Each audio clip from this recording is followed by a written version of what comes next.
एक बहुत बड़ा और सुंदर बाग था जिसमें 12 बड़े बड़े पेड़ थे।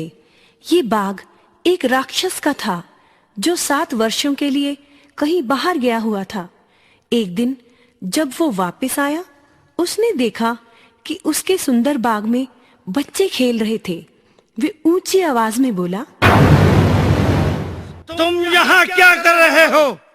ये मेरा बाग है। बच्चे घबराकर भाग गए। राक्षस ने उस बाग के चारों ओर एक ऊंची दीवार बना दी और उसके बाहर एक चेतावनी लगा दी जिस पर लिखा था, दूर रहो, अंदर आना सख्त मना है। राक्षस बहुत स्वार्थी था। बच्चे बहुत उदास हो गए। उनके लिए खेलने की जगह नहीं थी। जल्दी ही बसंत ऋतु आई, परंतु राक्षस के बाग में अभी भी सर्दी थी। पेड़ों पर फूल नहीं उगे। राक्षस सोचने लगा, समझ में नहीं आता, बसंत मौसम आने में इतनी देर क्यों हो गई है। एक दिन जब वह अपने बिस्तर पर लेटा हुआ था, उसके कानों में कोयल की मधुर आवाज सुनाई दी। उसने खिड़की में से बाहर झांका। बच्चों ने दीवार में एक बड़ा सा छेद बना दिया था। राक्षस को बाहर झांकता देख सारे बच्चे घबराकर छेद में से तेज तेज बाहर निकलने लगे। राक्षस घर से बाहर आया। सभी बच्चे बाहर निकल चुके थे।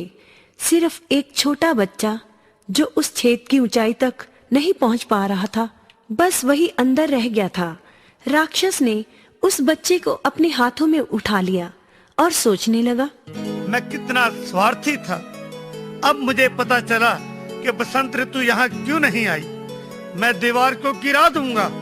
मेरा बाग सदा के लिए बच्चों के खेलने का मैदान बन जाएगा। उसने बड़ा हथौड़ा लिया और सारी दीवार को गिरा दिया।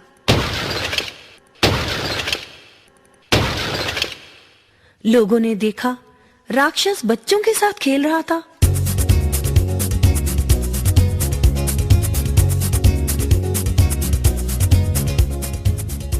अब बच्चे रोज जाते समय राक्षस को नमस्कार करके जाते।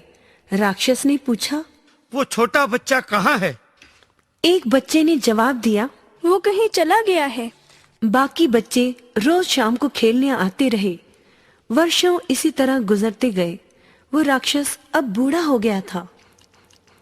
एक सर्दी की सुबह उसने देखा कि एक पेड़ पर बहार दिखाई दे रही थी। उस पेड़ के नीचे वही छोटा बच्चा खड़ा था। राक्षस उसे देखकर बहुत खुश हुआ।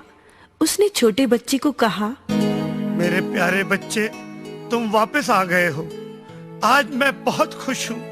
ये बाग तुम्हारे कारण ही स्वर्ग लगने लगा है। तुम्हारा धन्यवाद मेरे बच्चे। और उसने बच्चे को अपने सीने से लगा लिया।